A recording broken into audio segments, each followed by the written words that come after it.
Baik, bismillahirrahmanirrahim. Assalamualaikum warahmatullahi wabarakatuh. Alhamdulillah, wassalatu wassalamu ala rasulillah wa ala alihi wa sahbihi wa man walah, amma ba'du. Baik, yang pertama, gimana kabar antum semuanya? Anak-anakku sehat semuanya? Ya, ini campur ya? Kelas 1, kelas 7 campur semuanya, enggak dipisah enggak ya? Oke, bagus. Berarti ini ukhuwahnya bagus ya. Ukhuwahnya bagus. Jangan sampai terkotak-kotak. Tahu enggak terkotak-kotak? Nanti kelas 7 gengnya sendiri, kelas 8 geng sendiri, kelas 9 paling menguasai. Jangan. Nah, untuk itu nanti kita akan melihat pembahasan yang sudah tema yang sudah disiapkan oleh manajemen, yaitu tentang mudah memaafkan. Apa? Mudah memaafkan. Baik, anak-anakku sekalian, para santri PTQ Al-Ikhwah, nih, pernah nggak di antara antum, pasti pernah nih, ada di antara antum yang berinteraksi antar teman, antar antum, terus kemudian terjadi hal-hal yang mungkin antum merasa didolimi, atau antum merasa dikecewakan, antum merasa disakiti, ya, antum merasa dihina, antum merasa dijahilin. Pernah nggak begitu? Pernah, ya. Baik sengaja ataupun nggak sengaja. Bahkan sengaja ini sering, apalagi usia-usia remaja seperti antum, ini biasanya kontrol emosinya belum matang, sehingga kadang-kadang ada hal-hal kecil pun ya, reaksinya terlalu berlebihan. Ya, terkadang bercanda pun nggak kontrol, sehingga mencela fisik, kemudian mencela penampilan, ya, bahkan sampai mencela orang tuanya. Ya, orang tua teman antum. Pernah begitu? Nah, ini nggak boleh. Nah, bagi yang melakukan ini nggak boleh, dilarang. Sebab ini satu kedoliman yang dilarang oleh Allah Subhanahu Wa Taala. Ya, tidak boleh mencela, tidak boleh mendolimi, tidak boleh jahil, tidak boleh menyakiti, dan seterusnya. Ya, tidak boleh mengkhianati. Nah, adapun yang disakitin, didolimi, dijahilin, dicela, dibully itu, ya, maka di sini kita akan masuk kepada pembahasan orang yang disakitin atau orang yang dijahilin, orang yang didolimi, kemudian bagaimana sikap dia, yaitu dia diperintahkan untuk memaafkan kesalahan temannya, kesalahan orang lain. Faham ini? Faham? Kita akan lihat kenapa harus memaafkan, Ustaz. Saya kan berani sama dia. Saya kan didolimi, berarti saya harus membalas. Begitu? Begitu nggak? Boleh nggak membalas? Yakin? Ya, betul, boleh. Membalas orang yang menyakiti, mendolimi, itu boleh, asalkan tidak berlebihan. Contoh misalkan antum dicubit, ya, dicubit misalkan tangannya ataupun misalkan punggungnya sama teman antum, cubit, maka antum balasnya pun harus dicubit seperti teman antum nyubit ke antum. Tidak boleh antum dicubit, teman antum digampar, apalagi langsung pingsan karena antum tukang panco misalkan, ya, antum biasa main slap gitu. Nggak boleh, ini berlebihan. Dibolehkan membalas sesuai dengan perbuatan orang yang mendolimi antum. Ya, ini sekedar boleh, bukan diharuskan membalas. Tapi ada perintah yang termasuk akhlak yang lebih mulia, yang mulia daripada itu, yaitu memaafkan. Ini akhlak yang sangat mulia, memaafkan. Maka judul kajian kita kali ini adalah mudah memaafkan. Termasuk akhlak mulia dan Allah perintahkan kepada hamba-hambanya. Kalau sudah Allah perintahkan, maka dikatakan wa may yuti'illaha wa rasulahu faqad faza fawzan 'azima. Jadi orang yang taat kepada Allah dan Rasulnya, maka dia akan mendapatkan keberuntungan yang besar. Orang yang taat kepada Allah dan Rasulnya, janjinya adalah surga. Ya, sebab dia taat kepada Allah dan Rasulnya. Dan Allah perintahkan untuk menjadi hamba-hamba yang pemaaf, hamba-hamba yang mudah memaafkan.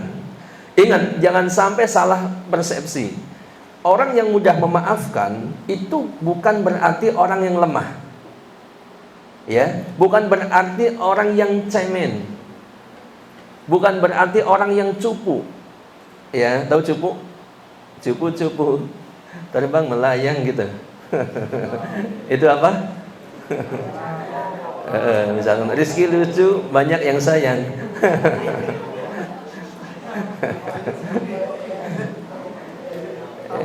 Oke. Ingat, orang yang mudah memaafkan itu bukan berarti orang yang lemah, bukan berarti orang yang cemen, bukan. Justru ini orang yang kuat, orang yang hebat. Ya, apalagi antum sebenarnya kuat, antum sebenarnya berani sama dia, kok antum memaafkan kesalahan dia? Ini demi Allah akhlak yang sangat mulia, yang mempunyai kedudukan yang sangat tinggi di sisi Allah Subhanahu wa taala. Ya. Akhlak mulia, mudah memaafkan diperintahkan oleh Allah. Kita lihat dalam surat Al-A'raf 199. Nanti antum catat, antum buka, antum catat lagi ayatnya. Sekarang boleh catat ayatnya saja. Al-A'raf 199.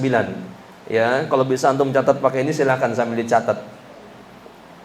Allah Subhanahu wa taala berfirman, "A'udzu billahi minasyaitonir rajim. Khudil afwa wa'mur bil 'urf wa a'rid 'anil jahilin."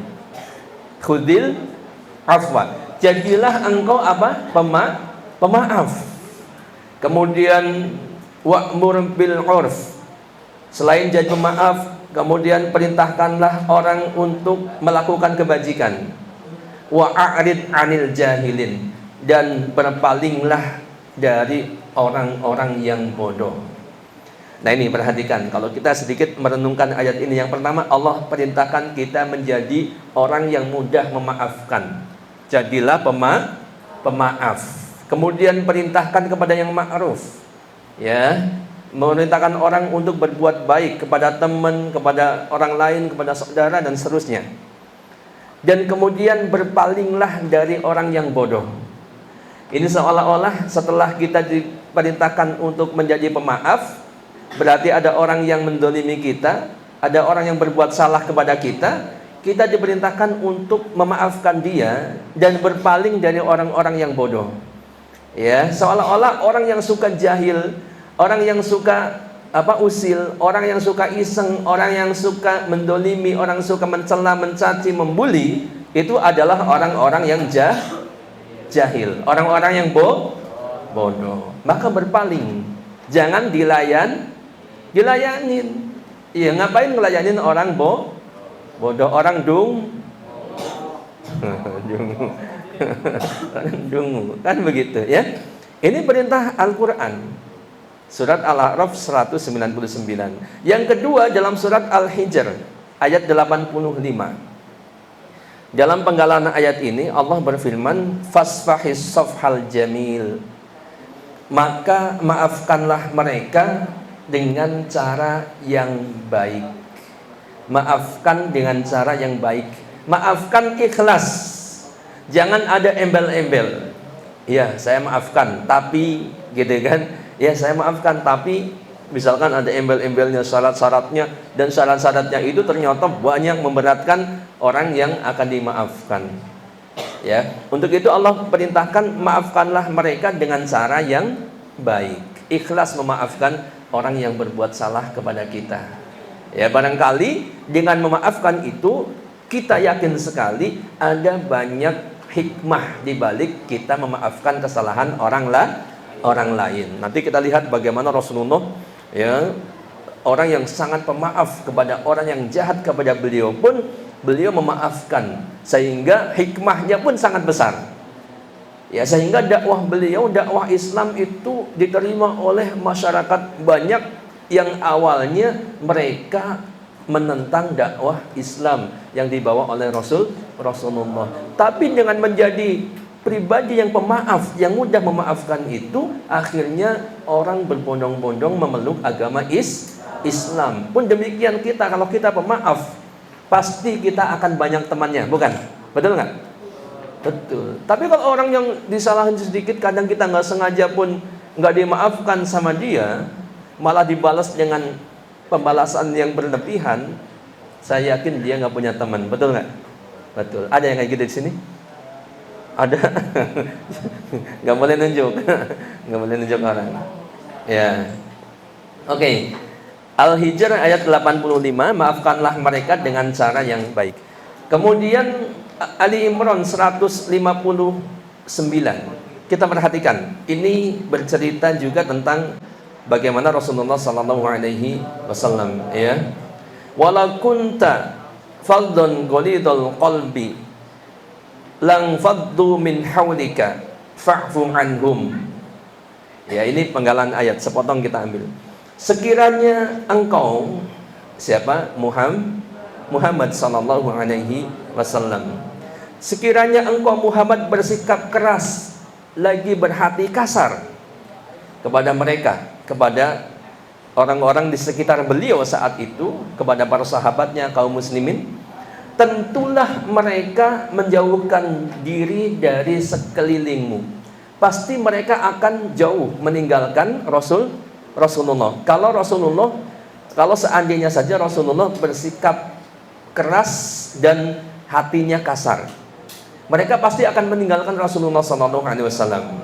Ya, fa'fu anhum. Oleh karena itu maafkanlah mereka. Dan ini, ya, Rasulullah diberikan hati yang lembut pemaaf, sehingga terbukti para sahabat saat itu tidak meninggalkan Rasulullah. Pernah kejadian, ya, bahwa ketika di perang Uhud, para sahabat Nabi itu tidak mengindahkan instruksi Rasulullah, sehingga terjadi bencana yang sangat besar, kalah dalam perang. Ya, pernah dengar cerita ini sekilas? Ya, seolah-olah kaum musyrikin, musuh-musuh Islam ini sudah kalah. Padahal pasukan-pasukan yang ada di pos-pos, yang di bukit-bukit, ya, yang ada di tempat-tempat pengintaian, itu kata Rasulullah jangan tinggalkan tempat. Karena Rasulullah tahu ini belum selesai, kan? Nah, akan tetapi para sahabat ini melihat seolah-olah ini sudah selesai, kaum musyrikin sudah kabur, sudah kalah. Ya, sehingga melihat banyak ghanimah, banyak harta rampasan perang dari perang itu, akhirnya pos-pos itu ditinggalkan. Maka kaum musyrikin melihat ini berbalik arah dari tempat yang jauh, dari belakang, kemudian menyerbu kaum muslimin, dan akhirnya terjadi kekalahan. Banyak para sahabat, para mujahidin waktu itu yang meninggal. Ya. Nah, surat ini pun mengatakan berbicara tentang kondisi saat itu. Rasulullah diperintahkan untuk maka maafkanlah mereka. Jangan kasar kepada mereka walaupun mereka katakanlah bersalah. Ijtihadnya salah. Kan gitu. Rasulullah diperintahkan memaafkan mereka. Maka benar para sahabat tetap berada di sekeliling Rasulullah dan mendukung dakwah beliau sallallahu alaihi wasallam, walaupun saat itu pernah terjadi kesalahan yang cukup fatal, ya, yang menyebabkan banyak kerugian. Ini surat Ali Imran 159. Ini pun berarti petunjuk buat kita bahwa kita harus mudah memaafkan kesalahan orang lain. Maka kalau semua yang ada di sini, saya yakin kalau mudah memaafkan, pasti nggak akan terjadi, jangankan taburan, mungkin perselisihan di antara antum pun nggak ada. Ya, bercanda-bercanda, ada salah sedikit, ya maafkan. Selesai, betul nggak? Ya, jangan dipendam terus, dendam terus sampai nanti akhirnya terjadi berantem, ya, saling pukul. Setiap saat kalau ketemu nggak tegur sapa, ya, kemudian nanti di luar dendam. Nggak boleh seperti itu. Itu bukan akhlak mulia, bukan akhlak seorang mukmin yang sejati. Mukmin yang sejati diperintahkan untuk mudah memaafkan, ya. Baik, apa yang dimaksud dengan memaafkan? Atau istilahnya al-afu. Ada yang tahu memaafkan? Memaafkan ya, memaafkan. Memaafkan, tapi difahami ya, memaafkan. Kita lihat berkata Al-Kafawi rahimahullah. Beliau menjelaskan al-afu artinya ialah tidak menyakiti orang yang telah berbuat jahat kepadanya walaupun kita mampu untuk membalasnya. Ya. Jadi kita kalau dijahatin sama orang, kita nggak menyakiti orang itu walaupun kita mampu. Ya, misalkan kamu jahat ke saya kan pasti lebih mampu dong balas jahat, ya, atau membalas minimal. Tapi saya nggak menyakiti orang yang menyakiti saya, ya, walaupun saya mampu. Saya lebih tua, saya lebih besar, ya, mungkin tenaga saya lebih kuat, otot saya lebih kuat, ya, mungkin juga tulang saya lebih kuat karena lebih tua, kan begitu. Tapi saya nggak membalas. Inilah memaafkan. Padahal setiap orang yang jahat itu dia berhak untuk dibalas. Seperti tadi, boleh membalas nggak? Boleh.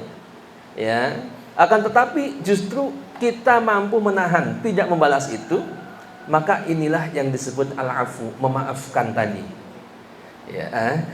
Tapi bukan berarti, misalkan saya memaafkan, ya, setelah misalkan saya ke siapa? Hakim ya, antum ya? Bukan, siapa namanya? Hudzaifah. Hudzaifah nyakitin saya. Ya. Terus saya balas, saya tampar. Setelah itu saya bilang saya maafkan. Bukan begitu, ya. Setelah kamu menyakitin dia baru bilang memaafkan. Itu bukan memaafkan, itu membalas. Ya, memaafkan itu tanpa membalas kejahatan dia sudah maafkan dia. Ya, ya udah nggak apa-apa.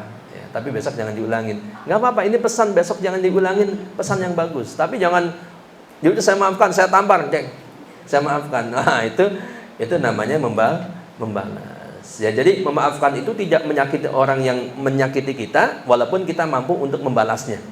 Ya, difahami nih? Difahami. Ini akhlak yang sangat mulia. Baik. Anak-anakku sekalian, ada beberapa keutamaan orang yang mudah memaafkan. Yang pertama, mudah memaafkan ini adalah satu amal kebaikan yang utama. Kita perhatikan surat Asy-Syura ayat 43. Wala man sabara wa ghafara inna dzalika lamin azmil umur. Tetapi orang yang bersabar dan memaafkan, sesungguhnya perbuatan yang demikian itu termasuk hal-hal yang diutamakan. Ini siapa yang bilang? Allah. Jadi kalau Allah sudah bilang, itu pasti benar. Jadi antum nggak usah ragu, antum jadi orang yang pemaaf, itu termasuk hal yang diutamakan oleh Allah.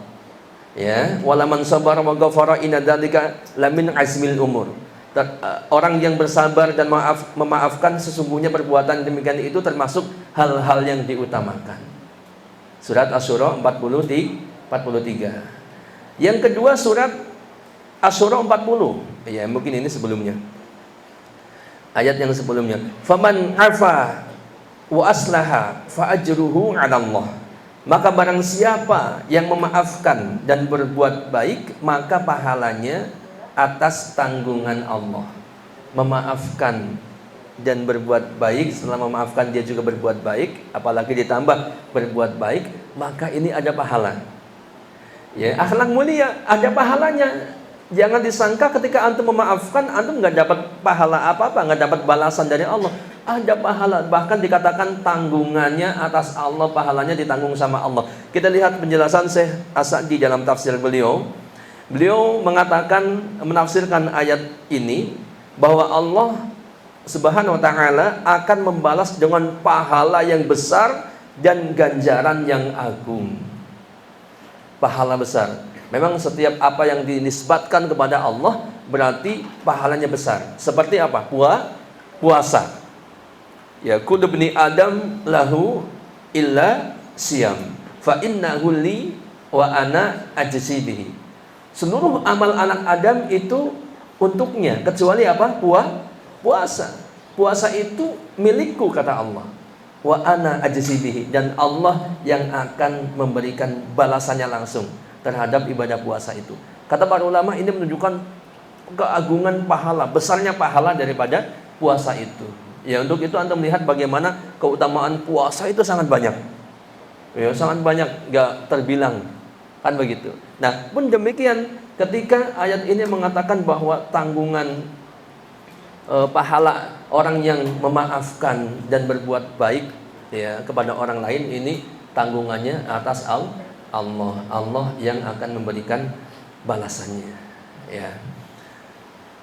Kemudian dalam hadis kita lihat bagaimana hadis ini memberikan petunjuk, informasi kepada kita tentang keutamaan orang yang memaafkan. Wa ma zadallahu 'abdan bi'afwin illa izza. Tidaklah ada seseorang yang memberi maaf kepada orang lain melainkan itu kemuliaan baginya. Apa? Kemuliaan. Ini Rasulullah mengatakan demikian. Hadis ini adalah hadis penggalan dari hadis yang agak panjang, ya, dikatakan mana qasat sadaqatun min malin wa ma zadallahu 'abdan bi'afin illa izza wa ma tawaddu'a ahadun lillah illa rafa'ahu Allah. Tidaklah sedekah itu mengurangi dari harta sedikit pun, tidaklah ada seorang yang memberi maaf kepada orang lain melainkan itu kemuliaan baginya, dan tidaklah ada seorang hamba yang tawadu, ya, rendah hati tawadu, kecuali Allah akan angkat derajatnya. Dan demikian memaafkan, tawadu, ya, kemuliaan bagi dirinya, dan Allah akan angkat derajat orang yang berakhlak mulia ini. Memaafkan dan juga tawadu, rendah hati, tidak sombong, tidak merasa paling hebat. Ya, tawadu itu kalau antum melihat teman antum yang lain, itu teman antum lebih baik daripada saya. Itu tawadu. Ya, ada di samping antum, di kiri kanan antum, dia lebih baik daripada saya. Dia baca Qur'annya lebih bagus daripada saya. Dia sholatnya lebih baik daripada saya. Ibadahnya lebih baik daripada saya. Puasanya lebih baik. Itu tawadu. Ya, tawadu. Bukan malah, wah, ente apaan. Walaupun dalam hati nih, ya, wah, ente baca Qur'an aja nggak becus. Ya, sholat aja malas. Puasa ente pasti nggak diterima, gitu kan?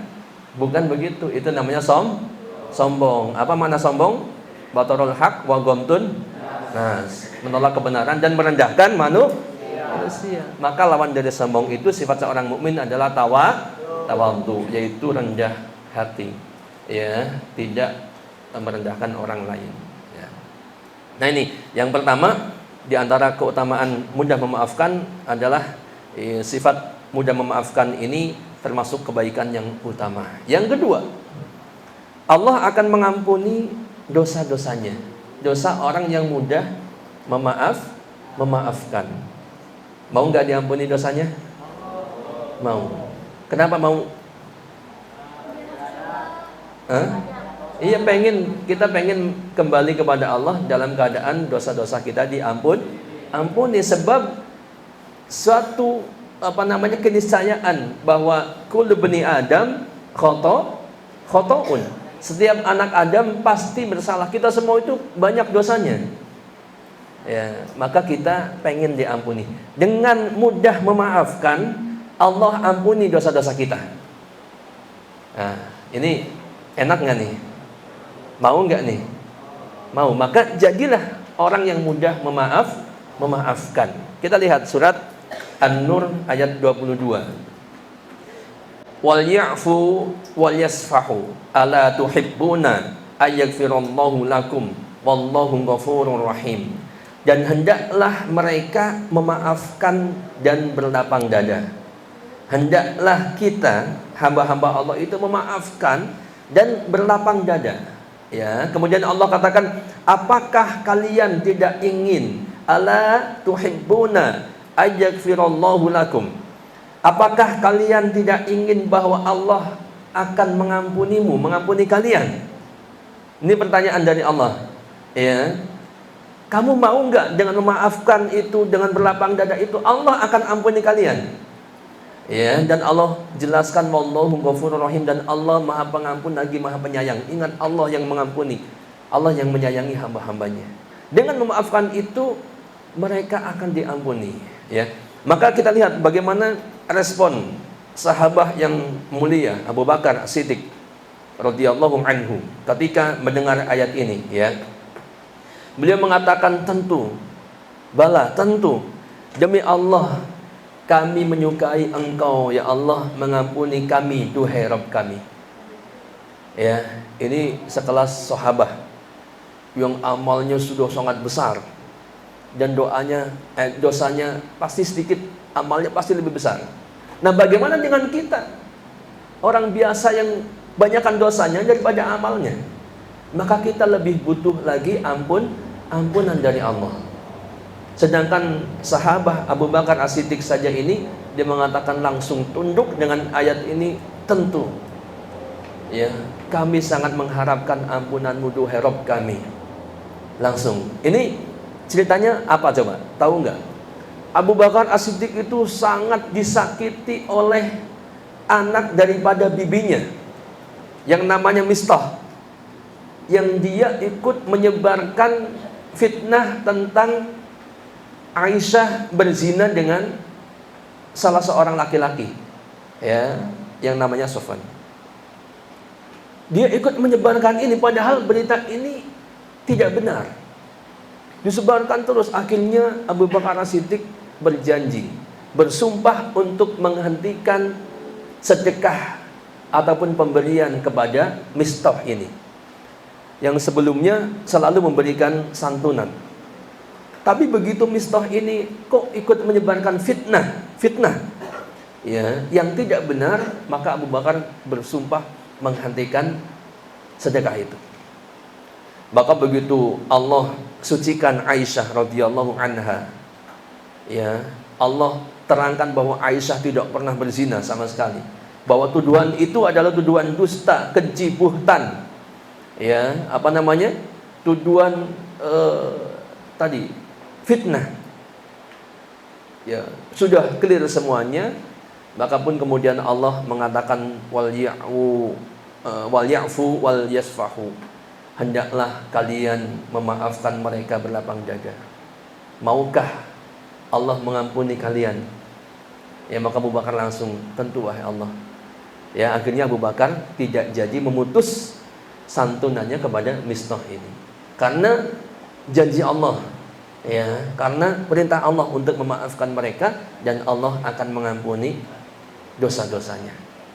Ya, terlepas apakah orang punya dosa atau nggak punya dosa, dan semua orang pasti punya dosa, apakah besar apakah kecil, dan semua kita butuh terhadap ampunan Allah. Dan orang yang pemaaf ini akan diampuni dosa-dosanya. Ya, semoga Allah ampuni dosa kita.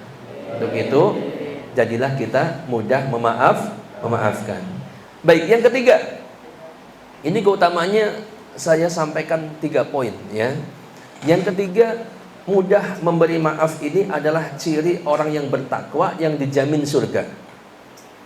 Jadi dekat sekali dengan surga nih orang yang memaafkan, ya, dan termasuk orang yang besar nih, orang yang kuat, orang yang utama. Wasari'u ila magfiratin min rabbikum wa jannatin 'arduhas samawati wal ardu uiddat lil muttaqin. Dan bersegeralah kalian, bersegeralah kalian kepada ampunan dari Rabbmu dan kepada surga yang luasnya seluas langit dan bumi. Disediakan untuk siapa? Yang disediakan untuk orang-orang yang bertakwa. Siapa mereka? Orang-orang yang bertakwa. Di ayat yang selanjutnya, Ali Imran 134. Tadi Ali Imran 133. 2 ayat ini menerangkan. Di 134 Allah berfirman, alladzina yunfiquna fis sarra'i wad dharra wal kadiminal ghaidha wal 'afina 'anil nas wallahu yuhibbul muhsinin. Ya, yaitu orang yang bertakwa yang disediakan surga untuk orang yang bertakwa tadi, yaitu orang-orang yang menafkahkan hartanya, yang dia berinfak baik di waktu lapang ataupun sempit, banyak duit ataupun lagi pailit, lagi nggak punya duit, duitnya sedikit, ya, dia tetap berinfak, apalagi banyak duit. Kemudian siapa dia selain itu? Yaitu orang-orang wal kadiminal ghaidh, orang-orang yang menahan marahnya, menahan amarahnya, tidak temperamen, tidak pemarah, sebentar-bentar marah, ya, sebentar-bentar meledak-ledak, tahan marah. Maka dalam hadis dikatakan la takdzub falakal La taktub falakal jannah.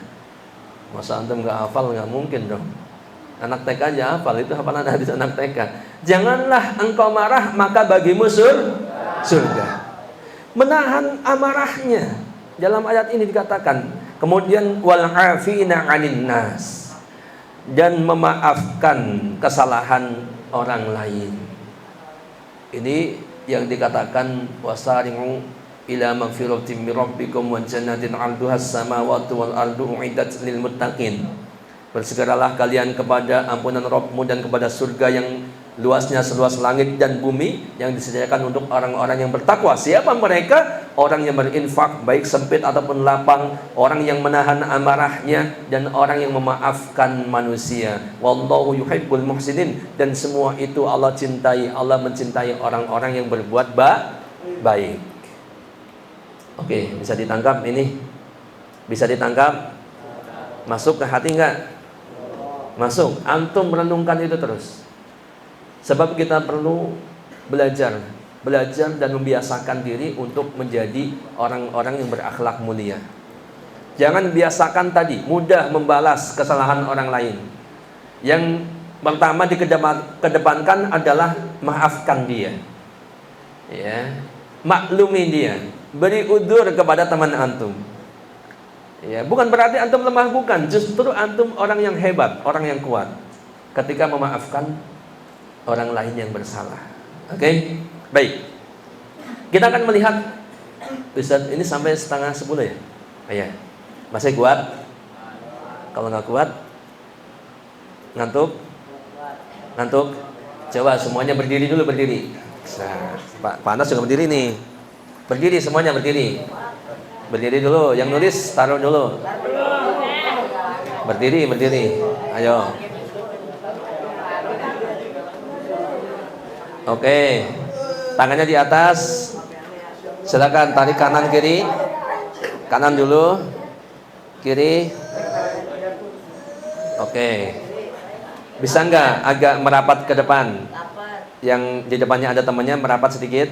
Merapat. Pegang pundak temannya. Enggak, yang di depan enggak? Yang di depan tetap mundur sedikit yang di depan, tapi jangan nabrak. Enggak yang bisa enggak? Kalau ngelangkah enggak apa-apa ya. Nanti hati-hati kembalinya. Ayo cepat, mulai dipijit pundaknya. Dipijit pundaknya. Awas jangan kena kamera.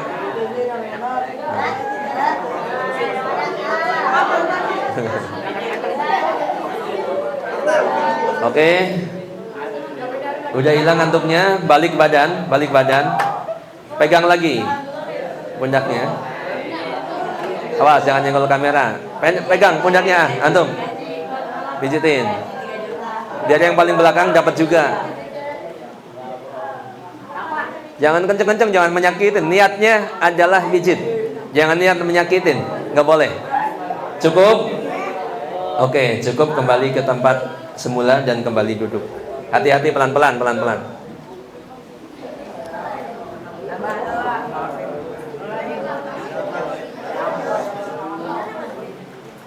Oke, sekali lagi kembali kepada kesepakatan awal, kita konsentrasi kembali, oke? Baik, anak-anakku yang berbahagia, kita coba melihat bagaimana Rasulullah SAW adalah orang yang punya akhlak yang mulia, yang mudah memaafkan. Ya, Rasulullah itu akhlaknya sangat mulia dan mudah memaafkan. Berikut ini adalah beberapa riwayat. Ada beberapa riwayat yang agak panjang, saya akan bacakan. Ya. Tapi mungkin nanti akan diringkas karena waktunya sedikit lagi ya, 15 menitan. Jadi Aisyah radhiyallahu anha, dia berkata kepada Nabi SAW. Dia bertanya kepada Rasulullah, "Apakah engkau pada suatu hari pernah mengalami penderitaan yang lebih serius daripada perang Uhud?" Yang tadi diceritakan perang Uhud itu kalah. Ya, pasukan Rasulullah itu kalah karena tadi ada kesalahan-kesalahan daripada pasukan. Ya, sehingga kalah. Pernahkah Anda lebih menderita daripada perang Uhud? Beliau menjawab, "Aku benar-benar telah mendapatkan penderitaan karena ulah kaumku." Beliau mengatakan, "Iya, saya pernah mendapatkan penderitaan karena ulah kaumku." Dan penderitaan yang paling berat aku terima adalah dari mereka, yaitu dari pada hari Aqabah.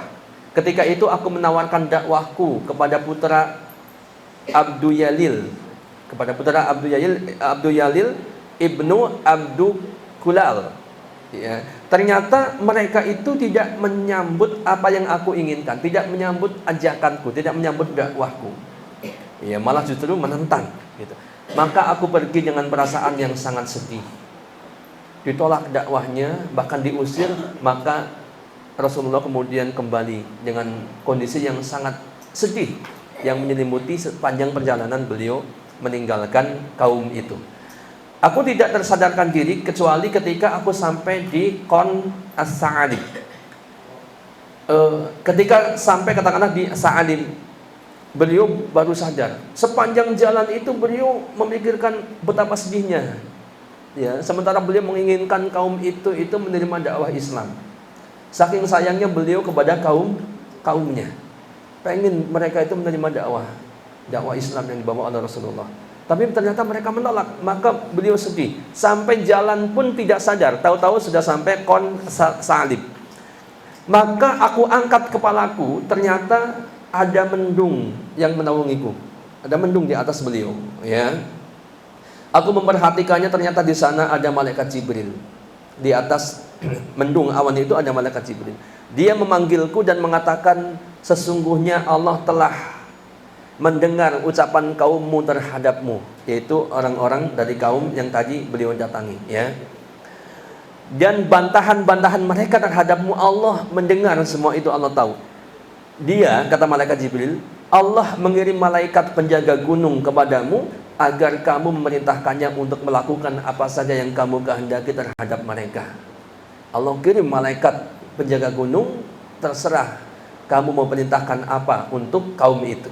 Ya, maka malaikat penjaga gunung itu kemudian memanggilku dan mengucapkan salam kepadaku, kemudian berkata, wahai Muhammad, ya Muhammad, sesungguhnya Allah telah mendengar ucapan kaummu terhadapmu. Aku adalah malaikat penjaga gunung. Aku diutus oleh Rabbmu kepadamu agar kamu memerintahkan aku sehubungan dengan perkaramu itu. Terserah engkau. Kalau engkau mau, aku akan menjatuhkan dua gunung ini kepada mereka. Ya, ini Rasulullah sangat sakit dengan perilaku kaum itu. Dan Allah datangkan malaikat penjaga gunung. Dia menawarkan, kalau engkau mau ya Muhammad, saya akan angkat gunung ini, saya akan timpakan kepada mereka. Hilang semuanya, mati semuanya. Ya, satu kaum, satu desa, ya, atau satu katakanlah qaryah ditimpakan gunung, semuanya mati, tertimpa. Kalau mau begitu, ya. Tapi kita lihat bagaimana respon Rasulullah SAW. Ya, beliau bersabda, beliau tidak lantas mengatakan, iya, silakan timpakan saja. Saya kesal kepada mereka. Enggak begitu. Ya, saya dendam kepada mereka. Saya benci mereka. Enggak begitu. Rasulullah memaafkan mereka. Padahal Rasulullah adalah utusan Allah, disakiti oleh kaum itu, tapi beliau memaafkan mereka. Kita lihat apa perkataan Rasulullah SAW terhadap kaum itu. Beliau mengatakan, justru aku berharap, ini malah mendoakan, ya, semoga Allah melahirkan dari tulang rusuk mereka orang-orang yang akan mentauhidkan Allah, yang menyembah Allah semata dan tidak menyekutukannya dengan apapun. Jangan timpa mereka dengan gunung. Semoga Allah berikan hidayah kepada mereka, kelak akan lahir dari mereka orang-orang yang bertauhid kepada Allah. Rasulullah memaafkan. Ini yang pertama. Yang kedua dari Jabir radhiyallahu anhu, bahwa Nabi SAW bersabda, yang artinya ada seseorang yang datang padaku dan ketika itu aku sedang tidur. Ini kisah ini sangat masyhur, ya. Rasulullah sedang tidur di bawah pohon, ada orang datang kepada beliau. Lalu orang itu menghunuskan pedang, ya, mau membunuh Rasulullah. Pedang sudah dihunuskan, sudah dicabut dari tempatnya, dari kerangkanya, ya. Maka Rasulullah terbangun, beliau bangun, ya, beliau bangun. Dan dia berdiri tepat di atas kepalaku, namun aku tidak merasakannya dengan pedang terhunus yang berada di tangannya. Dan pedang ini, ya, orang ini berdiri tepat di atas kepala beliau. Istilahnya kalau langsung tebas, itu langsung Rasulullah otomatis. Kalau orang biasa pasti meninggal. Ya sudah, Rasulullah nggak bawa apa-apa. Ya kemudian orang itu sudah menghunuskan pedang. Betapa kalau orang kayak kita yang menghadapi orang ini pasti kita sangat takut. Ya sangat takut. Nah kemudian orang ini yang menghunuskan pedang kepada Rasulullah, dia berkata kepada Rasulullah, siapakah sekarang yang akan membantumu, yang akan membelamu? Muhammad, kalau bahasa kita. Siapa sekarang yang akan membelamu? Saya bunuh. Ya, saya sudah siapkan pedangnya. Ya. Maka Rasulullah menjawab, Allah. Ketika dikatakan siapa yang akan membelamu, Rasulullah menjawab, Allah. Kemudian orang itu mengulangi lagi, siapa yang akan menolongmu? Ya, maka Rasulullah SAW kemudian kembali menjawab, Allah. Allah yang akan menolong saya. Ya, maka beliau kemudian menceritakan kondisinya. Seketika itu dia kemudian menyarungkan pedangnya kembali. Pedangnya dimasukkan lagi ke sarungnya, lalu dirinya duduk lemas terkulai. Ya, karena gemetar ketika Rasulullah mengatakan dengan beraninya, siapa yang akan menolongmu? Rasulullah mengatakan Allah. Ya. Dan Rasulullah SAW kemudian tidak lantas membalasnya. Ketika orang itu sudah lemas, sudah ketakutan, gemetar mendengar kata Allah. Ya, Allah yang akan menolong, dan keberanian Rasulullah tidak takut walaupun sudah dihunus pedang di hadapannya, beliau mengatakan Allah yang akan menolongku. Ya, maka orang itu kemudian terkulai, lemas, duduk, dan pedang itu bisa saja Rasulullah menggapai pedang itu, ngambil pedang itu, kemudian berbalik, ayo sekarang siapa yang akan menolongmu? Bahkan bisa membunuhnya saat itu, betul nggak? Tapi Rasulullah tidak membalasnya, bahkan sama sekali tidak menanya balik, sekedar untuk menggertak pun tidak. Ayo siapa yang akan menolongmu? Walaupun buat gertak doang, ya, bohong-bohongan enggak sama sekali. Rasulullah memaafkan beliau, memaafkan orang ini, ya. Nah ini betapa pemaafnya Rasulullah, mudah memaafkan. Makanya alhamdulillah, ya, berkat akhlak beliau yang sangat mulia, biidznillah dakwah Islam menyebar luas, diterima oleh orang banyak. Ya. Suatu ketika dalam riwayat yang lain dikatakan, suatu ketika Rasulullah SAW mengatakan kepada para pembesar Quraisy yang dulu pernah menyakiti beliau, ya, dengan segala macam gangguan kepada beliau, yang antum tahu, sholat ditimpa kotoran, ya, dikejar-kejar mau dibunuh, difitnah sebagai tukang sihir, segala macam upaya-upaya untuk menjegal dakwah Rasulullah, bahkan sampai kepada percobaan untuk pembunuhan, ya. Jadi Rasulullah pernah berkata kepada mereka pembesar Quraisy yang dulu pernah menyakiti beliau, serta orang-orang Quraisy itu dulu membunuh para sahabat beliau, ya, dan mengusir beliau dari negeri yang beliau dicintai, dari Mekah diusir beliau. Beliau mengatakan kepada mereka, pergilah karena kalian semua bebas. Ketika Rasulullah sudah menguasai mereka, berbalik menguasai mereka, orang-orang pembesar-pembesar Quraisy ini yang dulu menyakiti beliau, beliau maafkan. Ya, tidak lantas tangkap satu-satu kemudian tembak di situ atau penggal di situ. Ya, perintahkan kepada pasukannya, tangkap pembesar-pembesar itu kemudian bunuh di situ. Enggak. Tapi Rasulullah katakan apa? Pergilah, kalian semua bebas. Gimana nih orang seperti ini? Luar biasa, bukan? Ya, dia dalam kondisi di atas angin, menguasai semuanya, menguasai wilayah, tapi orang-orang itu, pergilah, kalian semua bebas. Tidak ditangkap, tidak dibunuh. Padahal bisa saja Rasulullah membunuh mereka semua. Rasulullah SAW maafkan. Ya. Baik, kemudian ini banyak sekali kisah-kisah yang lain, nanti antum bisa lihat, ya. Saya akan masuk ke beberapa hadis mungkin yang mendukung tentang pembahasan ini, yaitu tentang bagaimana orang yang kuat adalah orang yang memaafkan atau tidak marah. Kita lihat dari Abu Hurairah radhiyallahu anhu, ini satu lagi karena waktunya mepet ya. Rasulullah sallallahu alaihi wasallam bersabda, "Laisa syadid bisur'ah." Orang yang kuat itu bukanlah orang yang menang dalam gulat. Innama syadid alladhi yamliku nafsahu indal ghadab. Orang yang kuat itu adalah orang yang dapat menguasai dirinya ketika dia marah. Perhatikan ya, khususnya orang yang badannya gede, badannya kuat, gulatnya kuat, futsalnya kuat, ya, push up-nya kuat. Ingat, orang yang kuat itu bukan orang yang menang dalam bergulat. Innama syadid, sesungguhnya orang yang kuat adalah alladzi yamliku nafsahu indal ghadab. Orang yang mampu menguasai dirinya ketika dia marah. Ketika dia marah, dia tahan emosinya. Ketika dia marah, dia tidak melakukan hal-hal yang tidak terpuji. Dia tidak nendang pintu jebret. Dia tidak banting barang, dar. Ya, dia juga tidak ngomel-ngomel kepada orang lain. Tapi dia redam dirinya, bahkan dia maafkan kalau marahnya adalah karena orang lain menyakiti dia, dia maafkan. Sebagaimana pembahasan kita. Inilah orang yang kuat. Maka tadi Pak Anas selalu menyampaikan bahwa orang yang mudah memaafkan itu adalah orang yang hebat sekali. Orang yang hebat, luar biasa.